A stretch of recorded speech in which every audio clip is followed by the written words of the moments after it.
Yeah, I just want to say it's equal parts fun and awesome and a little intimidating to be back at William and Mary. It's kind of like a dream, and also I feel like I've had nightmares about this one time being at William and Mary having to teach a class. So I just want to say thank you to Ampersand for having me in here. Thank you to all of you for joining. Thanks to the folks who are coming in from Zoom, watching us remotely. I appreciate it.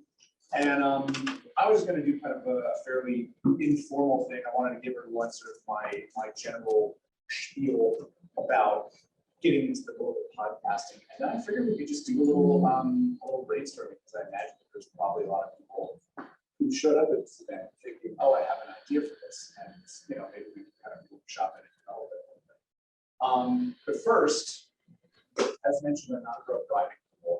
I hate teaching classes where I feel like I'm sitting up here teaching Walter White's chemistry class. So if anybody has something they want to say, something they want to volunteer and shout it out, you get a piece of candy. Let's do an example. We here got that Breaking Bad reference I just made. Yes, there we go. You raise your hand, you chime in, you get some candy. There you are. So yeah, I just want this to be fun and informal and kind of hear a little bit from you about what you think of this field, as well as share a little bit of what I've learned over the years of doing it. But first, my general talk that I give people when they come up to me and they say, hey, I'm thinking about starting a podcast. I always say, that's amazing. I'm super happy for you. It's a cool medium, very democratized. What are your financial goals? And they always say, oh, I don't really care if I make any money. This is like a fun passion project. And then I say, don't bullshit me. What are your financial goals? And then they say, well, it would be if I was able to make a little bit of passive income on this, or maybe kind of turn this into a hobby that makes a little bit of money, that would be great. And I always say, awesome. You're gonna have to work this like a part-time job for free for probably about 5 years before you see a return on investment. And then they will usually ask me, is there a faster way? And I say, yes, there is. Already be famous. But unfortunately, if your last name is not Springsteen or Obama, you're going to have to go the first round. I'm sorry about that. But that's also kind of what's cool about the medium, really, is the fact that anybody who has one of these, which at this point is, I think, the 2/3 of the people on planet Earth, you have what it takes to start a podcast. The microphones on these things on your smartphones right now are really, really high quality. Are they what you can get in a studio? No. Are they going to sound good if you're able to tweak it and do a few things and create a decently soundproof space for yourself in your dorm room or your apartment or your house or wherever you happen to be? Absolutely. So what really separates, the fact that anyone can do it, and the fact that there are very few people who make good, listenable, fun, entertaining form of podcasts that actually get listeners and get word of mouth traction. The divide between that is so huge that in order to bridge that and really build sort of a niche and a followership and a listenership and a voice for yourself, because that's why we're doing it, right? It's not just, not just for the disposable income that I was just talking about. Not just for the perks. You're doing it because it's fun and it's creative. I'm pretty sure that's why everyone who is in this room is here, with the exception of a few people who I basically bullied into coming in. But everyone is here because they have a thought or an idea or something they want to express through the medium of podcasting, which is where I kind of wanted to ask the room in general. Does anyone here already run a podcast? Cool. All right. Tell me that, please. Okay. Oh, sorry. Okay. It's called Strange Little Movies. It's about movies. My parents and I have been doing it since 2020. We post an episode a week. We've been doing, we're very consistent. We when I'm home, because I live in Texas, we stock up on episodes. We watch 2 movies a day, and then we just do a bunch of episodes. And I'm an only child. It gets very child energy. But we probably made $20 because of the random anchor or whatever. But it's fine. It's really fun. I enjoy it. No, that's super cool. Can I ask you some more? I don't want to pry too much of your family life, but I'm very curious. What sort of movies, what sort of reviews do you sort of have a script when you go in, or do you preview that? one another? How's it work? We basically just rip off each other. And we talk about new and older movies, like we do series and stuff like we're doing the Coen Brothers right now, which was a bad idea because they're 19 movies, so we're watching a lot. Some of them are tough watches. I know, exactly, but we're just like super honest with it. And sometimes I like movies that my parents don't like, or like they like some, and I think it's so boring. So yeah, it's just like very honest. And we're not very academic with it either. No, I like that. And the reason I wanted to ask you was about your family. Also, I don't get too hung up on the money angle here. I mean, obviously, I do this for a living, and I know a lot of people who would like to do this for a living. A lot of people, who, again, would like to do this as a side gig, which I did for 7 years before I finally start actually considering this kind of thing. If it's something that you just love that you do with your parents, absolutely. And I don't want to step on that and ruin it with capitalism, but I do think there's something that's kind of charming about the fact that it is like that you get not just a movie review, you get that thing with that. Yeah. You know, like I feel like if I listen to your, what's it called? Strange Love. That's right. Yeah, I feel like if I listen to it, I'd probably it's like to sit around your back. And that to me is kind of the hook that would make that show unique. Like, because there are so many people out there who have tried to do something where they're like, this is, you know, there are so many people who love movies. I'm a person who loves movies. I've tried to actually do a project that involved kind of going out there and doing movies myself, and it didn't really take off because it didn't have a, I don't want to call it a book, but it a special sauce, which it sounds like. I can't think of another show where I would get not only, you know, a cool retrospective on the Coen Brothers work and kind of get a chance to read this, you know, there was something but also you get the chance to hear people who really, you know, have a great relationship and like to bounce ideas. I assume a good relationship. I'd like to bounce ideas off of each other and kind of get that relationship level connection. I guess there's something else that kind of makes it a unique show. And I think that's kind of a big thing that I'll tell people with an idea for a podcast is because there are at this point well over a million shows you can get on the Apple library. It's very, very important to find something that makes yours like really kind of dig into it and say, okay, what can I do here? Is there something that I can say with the show that people haven't seen a million times before? Is it something that I'm doing that people can't get anywhere else? I appreciate you letting me use it as an example. Oh, thank you. Anybody else? Anybody else? I think I saw another hand for someone who had a podcast here. Is anyone thinking about developing one? Does anyone have an idea that they were like, okay, I see 2 hands over here. So first things first.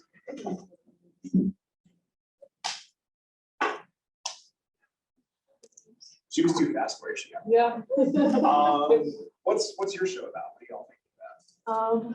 So I have a friend who I met in college, and we have like really amazing chemistry that I don't have for anybody else. And it's like a certain brand of silliness that I think other people find really entertaining. And when I was in school, I made this like puppet animation. I'm an animator that involved both of us talking. So I like took a clip of us talking that was unscripted, lip synced it to puppets, and then like made the puppets move, and like that was the thing. And it was like really funny and cool. And we're not doing more of that since then. So kind of talking about we like to talk about people in relationships a lot. We like to talk about movies sometimes, art for the both artists. Yeah, but kind of just our sort of banter takes on these topics that we like. Also, I want to step on your. Please. Also, I hear people chiming in on Zoom. I just want to say apologies to people on Zoom. You're welcome to chime in as well if there's something you want to say, but I don't think my arm is in good enough shape to throw you some candies, so sorry. You have to deal with that. But if there's something that you want to say, feel free to take yourself off of mute and shout it out as well. Soliciting responses. But speaking of soliciting responses, I have some thoughts, but I don't want to cut you off either. Are you involved in this project, or are you? Nope. Oh, okay. I just raised my hand for the question for you, like, when you're thinking about starting one, I don't have an idea or anything, it's just something nice. Oh, okay. Well, let's do the puppet thing first, and I'll come back to this second. Because my question about the puppets, Yeah. and I don't mean to shred your or anybody else's dreams, but when I think puppets, I think of very visual. Yeah. So why puppets in podcast form, or is there something that you think you could adapt to it in a way that maybe no one else has ever seen before? Well, we're sort of like when we made that, we started with the audio first, and being visually minded people, we were like, let's make this fun and interesting. And the content, it was funny, like kind of the gimmick is that we both feel really sort of like socially awkward sometimes, and it's called Weird Birds. And I like the name. the first episode was about frat parties and how neither of us had been, and how if we went, how absolutely strange and like out of place we would feel. So that kind of informed the design of the puppet. So I made like a flamingo and an ostrich. She's the ostrich, I'm the flamingo. And we made a little thing about like the frat party being a bunch of penguins like together, and us just being like, like it was really silly and really fun. It just kind of worked for the content at that point. And I think it would just be fun to have those things just coexist at the same time. Like the audio could stand alone, but it's definitely more fun when you involve visuals and sort of elevate it to new things. Totally, yeah. I mean, that's when I think of puppets, I think it's a very physical comedy. It's a very slapstick thing. Which is not to say that I can see a way in which, again, that would be unique and occupy a space that maybe not a lot of other shows do. But I wouldn't just necessarily recycle the audio, which I think is frankly a lot of the mistakes that I see out there that podcasts, that people that want to have a podcast make. They just kind of take they'll shoot a video for YouTube.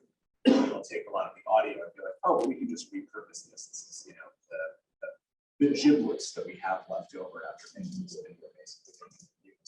And it's just not, it's not a one-to-one translation, which is something I would definitely caution people against, especially if you are finding yourself working for a boss who thinks that this is a good idea. It's not. But I do think that you could do something really interesting with Foley with that. Yeah. I think that if you could create a soundscape of these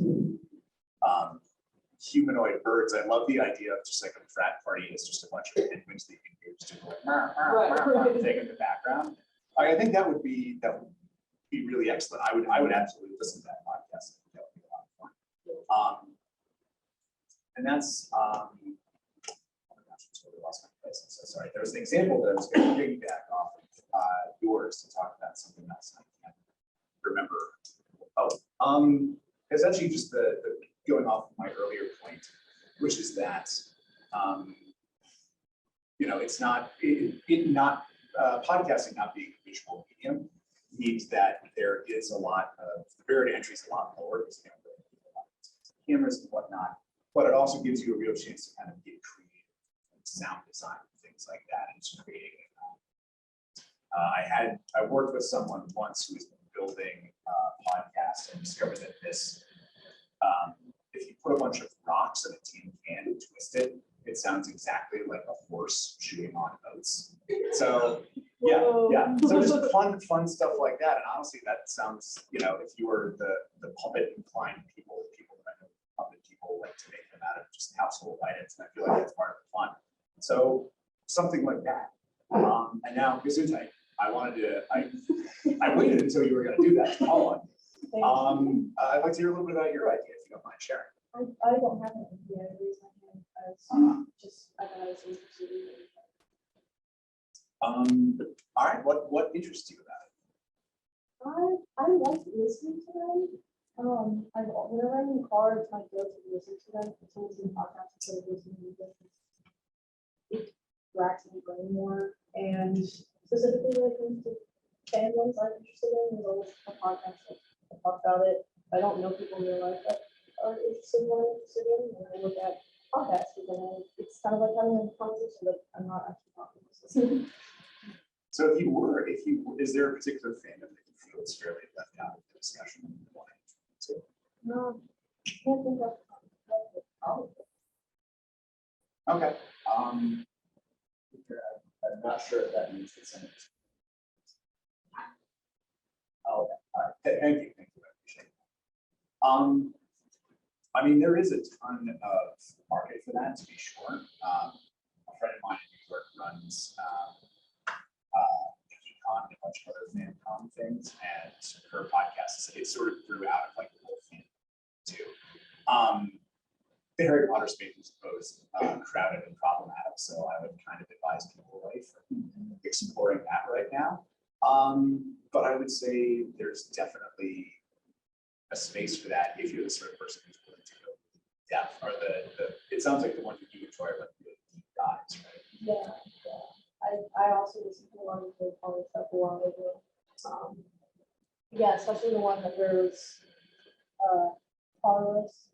Like every chapter is a discussion and stuff like that. Yeah, exactly. And I think that is something where if you can find a space where you are willing to go deep enough into these like cool times, absolutely explore it. I mean, that's one of those ones where if you, I would say script it out first. I would say don't just go off the cuff. Like, this is a lot of ahs and ums on this, and I hope that gets edited out if there's a transcript of this. But yeah, I would say that's definitely a good way to, at the very least, if you do it consistently enough. And that was one thing that you brought up that I really liked, is that you're very consistent about dropping it once a week. Listeners do tend to fall off a consistent schedule. For my first show that I started, I realized I skipped the background part of this because imposter syndrome. But I originally started out as running bars and restaurants in DC and New York. I ran cocktail programs there for a long time, and I liked it, but I sort of hit a ceiling of where I wanted to be in my career. And I realized that the next step up from where I was would be owning my own bar. That's a fate that I wouldn't wish on my worst enemy. So I started kind of exploring around and saying, okay, like what other things interest me. And I started a show that's now called Back Bar, where we take one drink every episode and use as a lens of a particular era or phenomenon. And it's on the whole never actually enabled me to pay my bills, but the fact that it was just something that I did consistently enough and put enough work into and tried my best to make sound as professional as possible for someone who's making in my basement, eventually got the recognition of a few other communities and brands and people that I now work with. I'm very thankful that they made me up to the one doing this. But essentially, the point that I'm making is, in addition to finding your unique voice that you want to go for, which is something I know I've been focusing on as I'm talking to the front row here, make sure you drop your podcast consistently. If listeners know when it's going to come out, they'll be much more likely to follow. Versus if it's if it's on Tuesday this week, and then 10 days later it happens on a Friday, and then drop another episode 4 days later. The erratic schedule I find kind of turns people off a little bit. So definitely, whether it's weekly, bi-weekly, monthly, annual, sure, why not? I guess there's probably a market for that too. Just make sure that the people that follow you, the people that are your fans, know when they can tune in. I know I've been hearing a lot from the front row over here. Is anybody in the back row thinking about it? What do you got? Oh yeah. Oh yeah. No, okay. So But I agree with the stickiest one. Yeah, so my idea was to kind of, do like a weekly podcast, where we go to a different pancake house in Williamsburg each week. And so you are then doing a review, basically, of it's my effort to try to get free food. And, these are my two partners in crime over here. So it would be sort of a three-person podcast, but then to take that as an opportunity to really discuss along the way maybe what's going on in the Williamsburg, Newport News area, as well as maybe interview one person locally. So that's kind of as far as we've gotten with the idea. And so thinking about doing that and then do that on location. So whatever comments you have about the difficulties of doing that or what the challenges might be. I like that idea a lot. The major thing that I would point out right off the bat is that there are only a finite number of candidates. It might not seem this way, but there are in fact a finite number of candidates. Sure. I'm not sure that's right. I mean, some scientists disagree about it. I like that idea. Do you see this as sort of what I call the car talk model, where the three of you just kind of chat about it, or would this be something you would go to the pancake house, you record your meal, and then you would do a script around it after the fact? I think what we've envisioned is more, not off the cuff, but more freeform with what we're doing. And, sort of riff on where it's going to start with the basis of we're here at this, and it can take, from the ridiculous to the sublime, going through it. And, and if there's something that is notable and you really go on to maybe explore that, it could be serious, it could be athletic, it could be sort of running camp, but that's going to be local. I love that idea, but I would, if I were to come on as the VP of your show, I would actually encourage you not to go just turn the microphone on and talk way. Simply because that's what most podcasts are, and making yourself stand out in that field is incredibly tough. I hosted and produced one show like that, and we're fortunate that we actually just celebrated our 500th episode.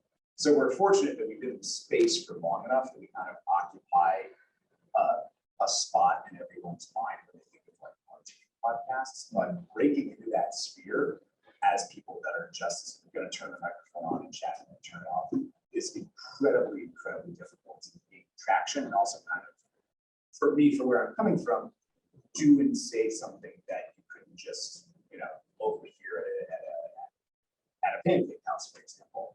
Yeah, I guess the question is not completely extemporaneous, but rather than, I guess the point is that it's not completely scripted either. So the topics that we're going to take today and really connect with those students somewhat with the free food aspect. Yeah. Stupid. Oh yeah, of course. How rude of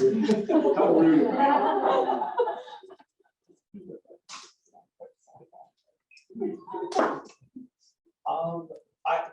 That's definitely the direction I would encourage you to take. I would say go there, have the discussion, see what other, if there's a server or a bartender or a waiter or something you want to bring in the conversation, or better yet, if you can get the owner or something of the pancake house to meet up with you and actually sit down and have a meal with you and chat. I think that would be really interesting. That would give you a really good cross section of the pancake house phenomenon. And also, I know all of us as women married people take it for granted, but just like, what the hell is up with all the pancake houses? Like, that could be an interesting through thread for the entire show. But I would definitely encourage you to, once you have that interview and know what other local topics you want to talk about and how else you want to bring them in, I would absolutely encourage you to take that, get a transcript of it. Doing transcripts by hand is tough and it sucks. There's some really great transcribing tools out there. I like Trint. Rev is also a really good one. I'm ashamed to admit that I use corporate accounts for both of those, so I don't know how much they are if you want to just invest in it. But they're not a, transcription services like that aren't super expensive, especially if you go with their AI transcription services. And that will give you a rundown of what we talked about, what people said when they said it. A lot of them actually will allow you to, if you click on a part of the transcript, they'll allow you to play it back, listen to it. The two I just mentioned, Transit Web does do that, and that's really, really useful. And then based on that, based on kind of going back and revisiting and thinking, okay, like what did we talk about here? What did this particular pancake house tell us about, this local topic or this phenomenon, whatever? Write a little bit of script around that and get someone to, whichever one of you feels like taking the lead that particular week, just have them read the scripted bits. And then, this is one other thing that I highly advise people do. It worked out great for me. Have a friend who's really good at audio editing. I am at the point where I can do audio editing, but I'm slower at it and not as good at it as a friend of mine who actually was my roommate here at William & Mary for a while. He's a composer and software engineer. He's a really valuable friend to have if you think about starting a podcast. He's taken notes, so sorry. But it really does add a little, especially if you're not just going to do a talk radio podcast, it really does add an extra level of cachet, and it shows people that you might be interested in your show, that you care enough to either teach these techniques to yourself, which is easier said than done, or sort of outsource that to someone that can do the editing, the mixing, get some music in there. Royalty-free music is great, just so long as you're not making a ton off of your podcast. There are some really great Creative Commons sites where you can just go and get music that will let you search certified mood or particular sound effects you want. This is not legal advice, I'm not a lawyer. Be a little bit cautious if your podcast gets really big and starts making that a lot of the conditions attached to royalty-free music mandate that it needs to be used for nonprofit pursuits. So just watch out for that.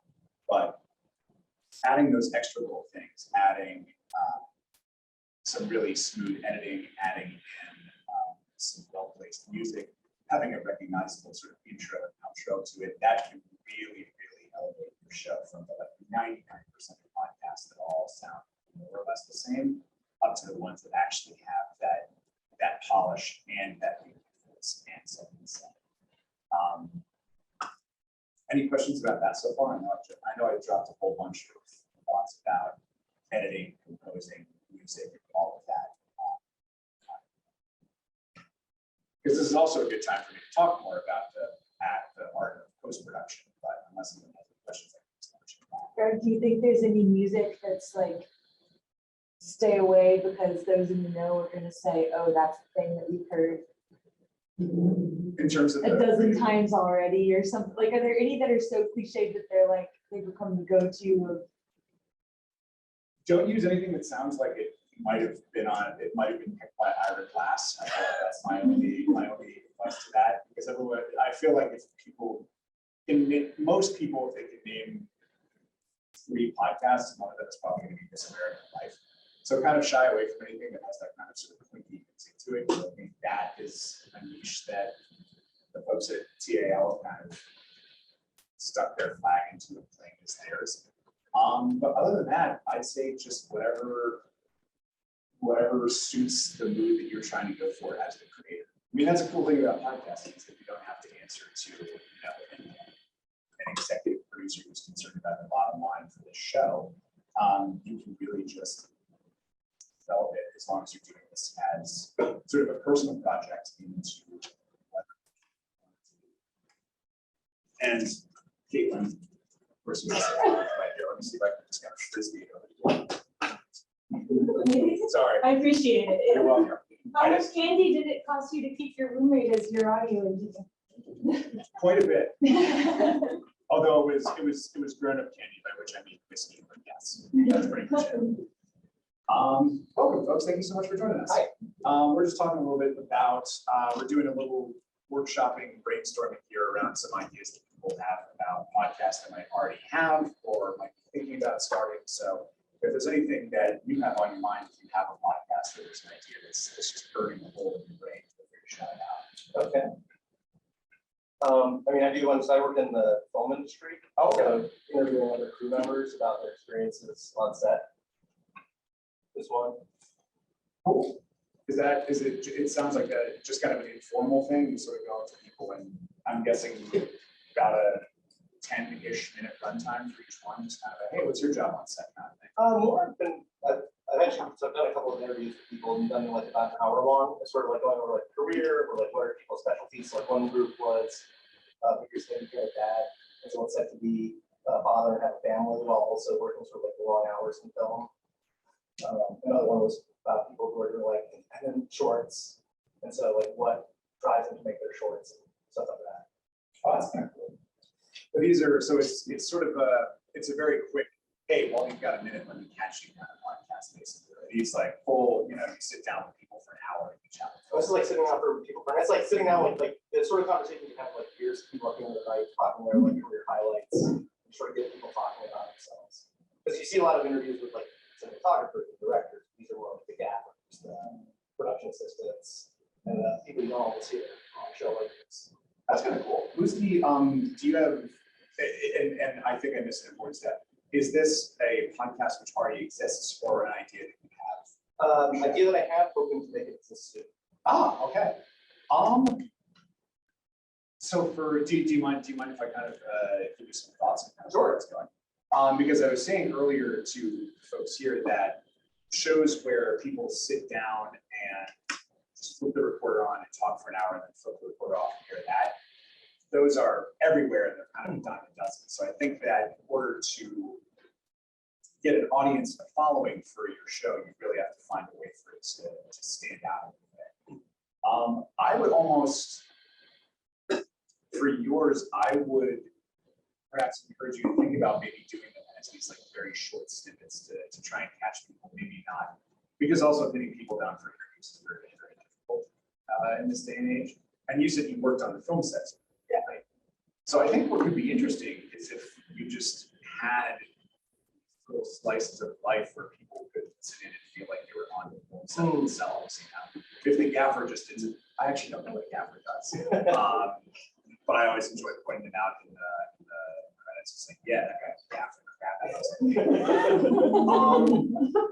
But that's a really interesting thing. If they've just done something gaffy, you can come up to them and say, hey, talk to me a little bit about what you're doing, unless that would, obviously do it in a situation where they're not going to do that for the hell out of it. Yeah. But I think that could be a really interesting sort of slice of life that would make people feel like they're actually on a film set. I think for yours, the special sauce, and reasonable people can disagree, it's just kind of my off the cuff thing. The special sauce might be the fact that it is very, very raw. It's the crudité of podcasts. It's you get it in not just people talking around a table in a sterilized environment, but actually like out in the wild with stuff going on in the background. I'd also advise you to watch out for copyrights and recording on a set that someone else owns. That could also potentially be, again, not a lawyer, so something you might want to look into if this is an idea you're pursuing, but I think that could be something that would probably help us stand out, especially for people who are movie curious about the business themselves. One other piece of information that I did mention when you walked in is that I drive people to talk in my seminars by giving them candy to say. All right, go on. Oh, Sorry, I'm so sorry. I really did like your pancake house idea. See if I can do better this time. Thank you. You're welcome. Thank you for going after that terrible tournament. So one thing that I did want to make sure that I touched on for people is, because I know a lot of you are going to be, unless you're doing a podcast out in the wild, a lot of you are going to be doing these at your house, at your apartment, in your dorm room, what have you.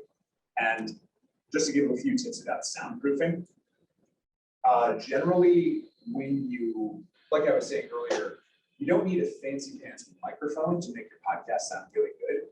But if you're in a bad room, that's a lot of echo to it, even if you have an absolute top of the line $1,000 microphone, it's gonna sound like crap. So what you want to do, especially if you're recording narration, is make sure that you are in a place that is surrounded by non-flat surfaces and a lot of soft things. So for my first year or so of my show, what I did is I would go down in my laundry room and I would hang up laundry lines and then drape like towels, beach towels, blankets over them so that you get something that can sort of move the sound. What you don't want is the sound bouncing off of something like a table or a wall coming back to the microphone. So make your surface as soft and plushy as possible. In a pinch, and this is probably one of my favorite things I've ever discovered. In a pinch, say you're, one time I had to record in a friend's closet, it was very shallow. I was getting a lot of bounce back off of the wall in front of me. Swiffer wet jet pads. Swear to God, some of the best soundproofing I've ever seen in my entire life. Just like get a couple, put a thing of double-sided tape on it, stick it to the wall. Immense difference. But the point that I'm trying to make is that you don't necessarily need to go super aggro and get all that, egg part stuff that you put all over the house, even though I have done that. That's also a possibility. You can just use a lot of household things, and it's just that extra little bit that will make your podcast sound just a little bit more polished and professional. Speaking of which, microphones. There are some really good ones out there that you can get for not a lot of money. My favorite sort of budget podcasting one is the Yeti, which also looks very, very fancy. It's a USB mic. It's a handsome mic, so you don't have to worry about something. You can almost kind of turn it into a piece of decorative art in your house when you're not using it. If you wanted to go one grade up from that, sure, make some really, really good microphones. And if you're going to be taking your mic out in the field, I love my H4n Zoom. It is a piece of equipment that is horrifically ugly. It looks like a cross between a teaser and a bomb. So I'm always really worried anytime I put that through the scanner at TSA. But they are workhorses. They're amazing for doing remote recording, and they will never break. Which is really nice. It's something you want if you're going to be doing something like out on a film set, and where lots of different things can happen. You want to have something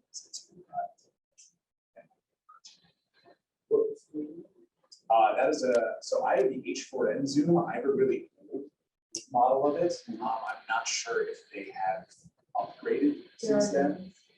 There's an H5. There's an H5, okay. Yeah, there's an H8 actually, that looks like it's spider space. Whoa, Yeah. really? Yeah, they're going all out. Yeah. Oh, cool. Good for them. I'm glad they're still doing it. They're part of that whole school of thought of like the TI-89 graphing calculator, where just like it looks gross, but it will just, that thing can survive getting dropped out of a plane. And the technology is, it hasn't really changed that much. I mean, obviously the parts inside of it are good. Obviously there's improvements being made with each successive generation, but they kind of have reached this nice sort of shark-like phase of their evolution. Yeah, this is our niche. This works. We're going to make minor changes here and there, but otherwise it's a really solid microphone that's going to last and last and last. Which I appreciate. Certainly that line. I need more. I think we've got time for. I also wanted to talk at the end about something that will probably be the most important part of this talk, which is finance, especially if we want to make it as a freelancer doing podcasting. But I think we might have time for one more idea if anybody who's sitting on a podcast and getting out some chance or just wants to be some. I have a question. What do you have any recommendations for if you were going to have two hosts who are in different places for like remote recording between them? Oh, yes. My remote recording platform of choice is Riverside. I love Riverside. Squadcast and Zencaster are other options. I've had way more issues with both of them, and Riverside, knock on wood, it's been an absolute dream. I actually got all of the other clients that I work with to switch over to Riverside. It's just better. One other technique that I've seen, if you are in a situation where someone's Wi-Fi isn't great and you're worried that things might be cut off, Riverside is good because it records locally. So So even if you can't hear what the person is talking about, it's being recorded on. But if you are a belt and suspenders person, having someone have a backup recording going on one of these, just press like put their phone on do not disturb and open the voice memos app and just have them place that next to the microphone after the interview over Riverside. It's a great way to have just a little bit of peace of mind. If something goes horribly awry, you're not going to lose an hour's worth. Because also, as I'm sure anyone who's conducted an interview knows, there's that spontaneity that you get when someone has to think about a question for the first time on a topic and you can't really recreate if you have to go back and do something. So I'm always in favor of making sure there's some sort of backup so that you don't lose that energy that you have the first time you talk to someone about something. Any more questions?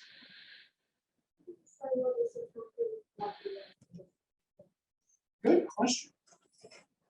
Also, I'm a little nervous about this. There are a lot of options. I'll just reach over. There we go. There. Nice easy. And one for you as well. That is a really good question.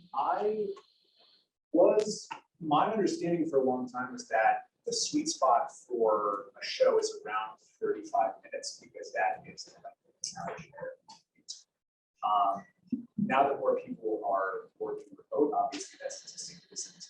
I mean, I'm sure that generally by and large, that's the amount of time I spend between one way to or from work. But since a lot of people aren't, I am seeing podcasts of varying lengths. I generally find that anything over an hour, unless I'm really into the subject matter, can get a little bit tough to listen to. I would say 45 minutes is kind of a good upper ceiling of how long you want your podcast to be. And I've also listened to some really amazing, one of my favorite actually my absolute favorite podcast is a show called The Memory Palace. And he has episodes on that show that are like 2 minutes long, but that's kind of his whole thing. Yes, it's a great show. It's these really wonderful, really beautiful essays about different historical topics that range anywhere from 20 minutes to, again, 2 minutes. I've cried in exactly 3 movies in my life, and I think like pretty much every other time I listen to Memory Palace. It's so good. But that's kind of an exception that proves the rule. Generally, you want to be, I would say, pick a length for your show based on your subject matter, and then be within 5 minutes on either side of how much time it is. So if you have, say generally, okay, we're going to strive for a 25-minute podcast, generally try and make it between 20 and 30 minutes. So even if you don't get 25 minutes exactly, you're kind of in that space so that, again, your listener knows, it's building your brand in a way. Your listener knows, okay, this is how much time it's going to take to listen to the show. So if I'm folding laundry, I can do one episode of your podcast, and that'll be exactly as much time as it will. Did you have a podcast idea already, or is that kind of in general? Oh, okay. Any thoughts you want to share? No is a perfectly accessible answer.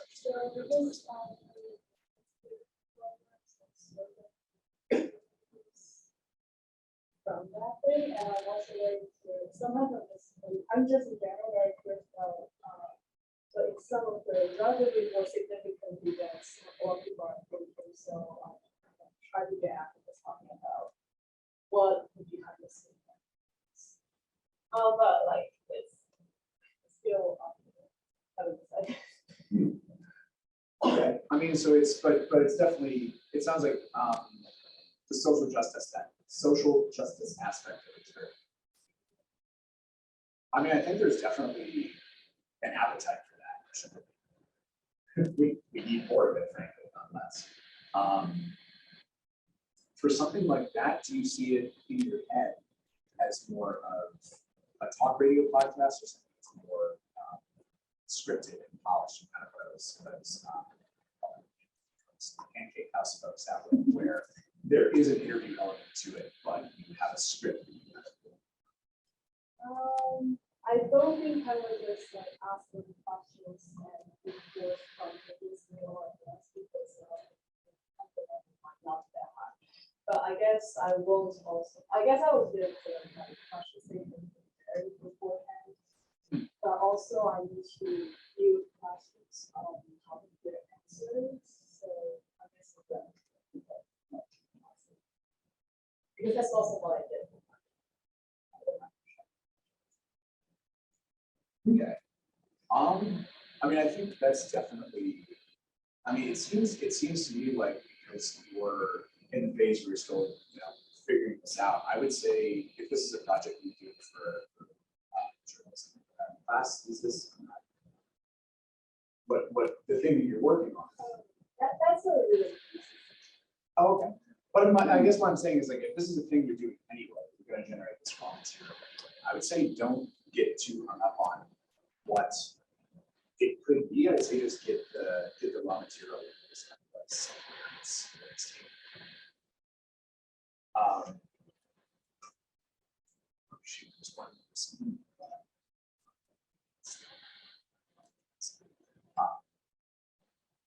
But no, I like that. Very much. So we've got 10 minutes left here. I want to talk a little bit about finance because this is something that I was having a conversation with my last night. We were just like, I took AP calculus and I never used that, but at the age of 30, I had a very embarrassing conversation I went to my friend. So, what are points? Just like credit card points, because you all seem to do a lot of things for free with them. I would like to do that, but I just don't know. So a lot of the jobs that you can get, especially if you've done what we've been talking about here, you've started a project, you've found a new voice, you've worked it for a while, you've built a followership, and you've essentially got it as a thing you can take to people and say, this is what I'm capable of doing. This is my voice, this is my vision, this is what I want to do. I would be happy to do it for you for some money. A lot of what's available out there is freelance projects. There are a lot of really great networks out there. I work with two that I really like. I work with a network called Pod People and a network called Podfly. But there's just a ton. Wondery is sold to Amazon. They're kind of a podcast. They sold to Amazon. So they're expanding pretty rapidly. There are just a lot of networks out there that are made up of essentially pairing freelancers with specific sets of skills with brands that want to tell their story. And that's the other piece of this is that if you want to become a full-time podcaster, a lot of your money is going to come from branded content, which I know sounds, icky. It would be somewhere between icky and cool, like, and sponsored content is not something that I think people generally leave college or a grad program excited to make. But honestly, branded content is, I've been able to tell some really interesting stories that made some really interesting work. Because essentially what happens is it's not a brand coming to you, it's not Nissan coming to you and be like, we want to sell the Leaf. So write us a podcast about how great the Nissan Leaf is. Like Nissan will come to you and say, hey, we want to make a podcast. And you say, okay, great, we're going to make a podcast about cars. What is this about? Is this about the history of the auto industry? Is this about what's going on with electric vehicles and some of the pitfalls of making that technology go? Is this about where the hell ever the self-driving car is these days? There's all these different ways that we go, and it becomes this interesting exercise where one, you're working with people who came to the table with essentially a very, very bare bones idea of what they want to do. And then 9 times out of 10, they'll say, you're the creative folks.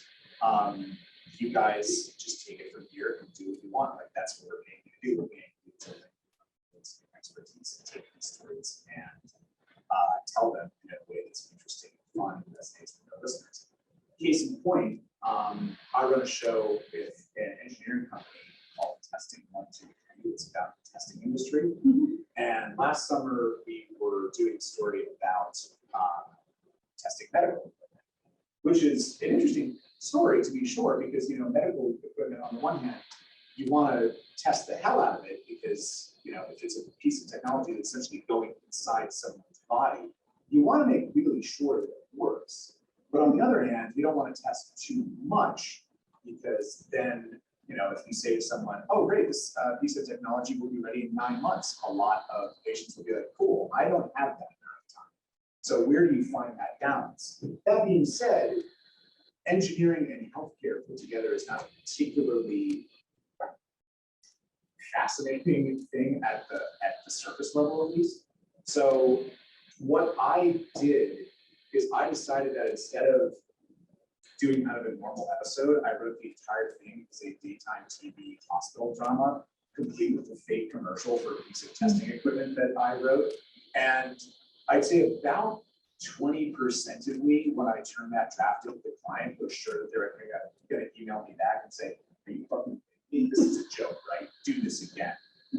Quite the contrary, they loved it. They were like, this is awesome. We love it. No notes. It's the only time I've ever sent anything in, but they're like, perfect. We love it. Don't change a thing. So that's really, it was a good lesson on the fact that, you know, branded content is a cool opportunity to stretch your wings creatively and explore new fields. And you get to talk to really cool people, especially if you work with brands that have kind of a household name. One of the coolest experiences I've ever had is I got to talk to, I work on a show with NASDAQ where we, for one episode, put Stanley McChrystal, who's the general that essentially turned around the American operation in Iraq in 2009, I believe. And Alex Honnold, the guy very famously climbed El Capitan with his airplanes and Free Solo. We put them in a Zoom room together and we're like, we want you two to have a conversation about risk. Take it away. It was fascinating. It was just the most absolutely fascinating hour and a half of my entire life. And I never would have gotten to do that if I had been like, good, NASDAQ, oh, I like that, finance, gross. So it is a cool opportunity to partner with some people who have money that they want to spend and who are very curious about this field of podcasting, because it is something that for them helps make them a thought leader, helps really message out, helps give some supplement on social media. And it's, you know, all of the benefits to them happen kind of outside your realms of creative force. So you really do, within, you know, reasonable parameters, get a chance to be a creative podcaster, a writer, post-production person, sound mix or whatever, and get a paycheck, which is very nice. Speaking of that paycheck, if you're a freelancer, taxes don't come out of your paycheck automatically. So you have to be aware of two things. Thing number one, if you owed money 1 year, the next year you have to pay your taxes quarterly or you pay a penalty. Thing number two, you're getting all that money, and that means you know, if you don't pay a cent of federal taxes over the course of a year, that means you're going to have to do it in a big lump sum come April 15th of the next year.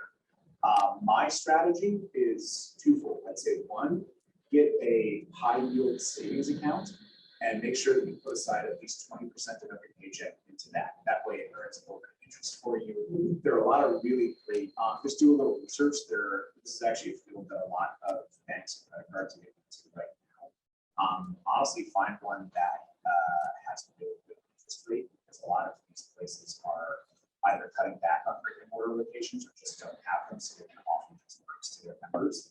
And that's a really great place to, rather than getting that, you know, shoveling that money into the federal government with every paycheck. You put it aside, you know it's there, and it gains a little bit of interest, which is very nice. Thing number two, hire someone who knows what they're doing to pay your taxes. Don't try and do it by yourself. It's incredibly complicated. Because one, as I mentioned, it doesn't just come out of your paycheck automatically, so you have to be absolutely scrupulous about the fact that you're saving up to pay taxes at the end of the day. And also, most of the time, you're going to be having at least 3 or 4 different 1099s. That's what you get for your work here as a contractor instead of W-2. You're going to have a bunch of those from a bunch of different employers lying around. It can get very complicated. There are a lot of rules that I'm sure I'm still not aware of that to do with this for a while. Don't try and do it yourself. Get a pro to do your taxes for you. If you remember only one thing about this seminar, remember the things I've said in the last 5 minutes. They're incredibly inspiring. I promise. And with that, I think that's with that little nugget that everybody shares. I think that's the end of it. I'm happy to stick around for any questions and ideas you want to develop. Just shout them out. I'm good for you for the rest of the day. Kidding. You mentioned that there are some issues with off the cuff beats kind of like a dime a dozen. What do you think are like the drawbacks or the advantages of a more college scripted podcast? I think it's just something that people don't see all the time. People associate that format with the show that they listen to from places like that. People, the formula that we know, just that we've been trained as listeners to look for, kind of sounds like that. Also, just in my experience, keep conversation with someone that's fascinating.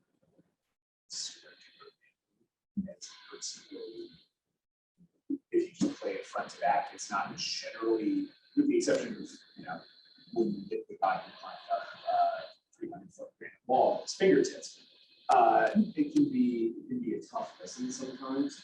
So I would say that it's a twofold advantage. One, it helps you zhuzh up human conversations can be very sort of stopping and starting, not always as fast as they are. And two, it just gives your show that extra. It gives you that extra level of. This is a show that someone put a lot of time. And people, when they pick something to entertain them, whether it's a movie, a TV show, or a podcast, they look for that proof that like someone really, like this is like someone big. That the more that you as a creator about it, the more someone's going to be excited to listen. So you talked about, sort of the freelancing thing, you're sort of being hired by someone to sort of perform the podcast. But from the standpoint of marketing your own creative podcast, would you give me suggestions for marketing?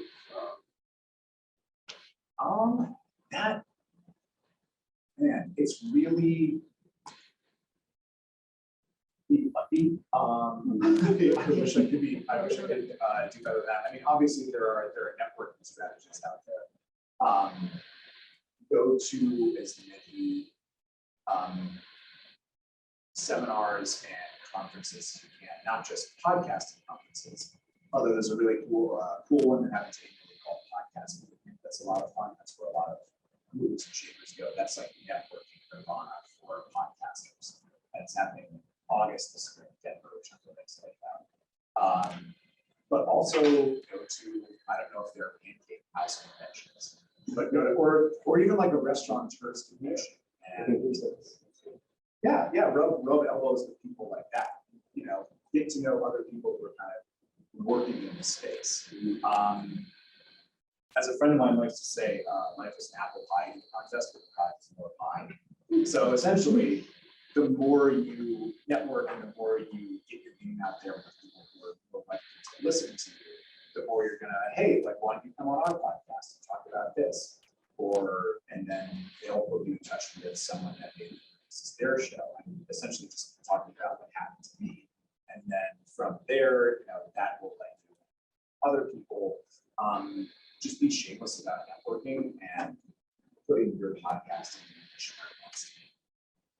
I hope that answers your question. That's a really big answer, but essentially it's one of these situations where you have to,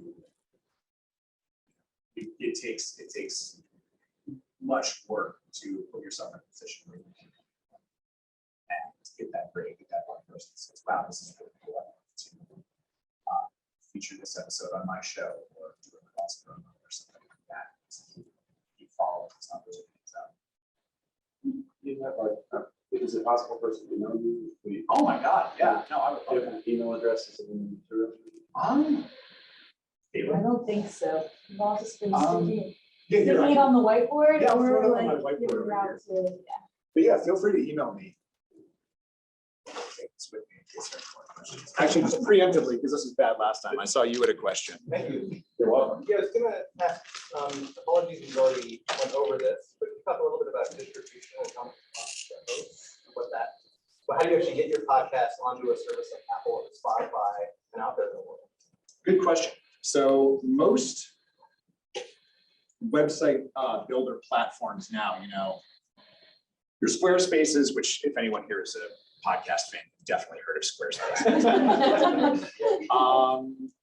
Your Squarespaces, your WordPresses, they all have a user function built in there that will say, hey, is this a podcast? Generally, what happens is if you have a post that is your podcast, you'll attach the audio file to it. And then these web hosting platforms are good enough at this that it will just upload it automatically. What's technically happening is that you have to submit an RSS feed. And I think that Apple still requires you to do this manually, but I haven't had to do it for a while, so I'm not sure. But essentially the way podcasts get out to Apple and Spotify and SoundCloud, if anybody's still using that, is you submit the RSS feed from your website to them.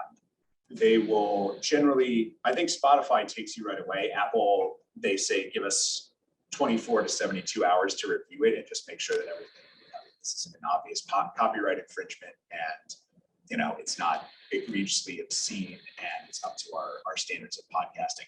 I've never heard anybody get rejected from them. And I listen to Dan Savage's podcast on Apple once a week. So if he is getting through, I imagine whatever you're talking about on a film set is probably fine. But from there, once you set it up the first time, it's actually fairly easy. A lot of these platforms will, once you upload your post in and you make sure that the audio file is attached to it, it'll post to the website you're using. Again, your Squarespace, your WordPress, whatever.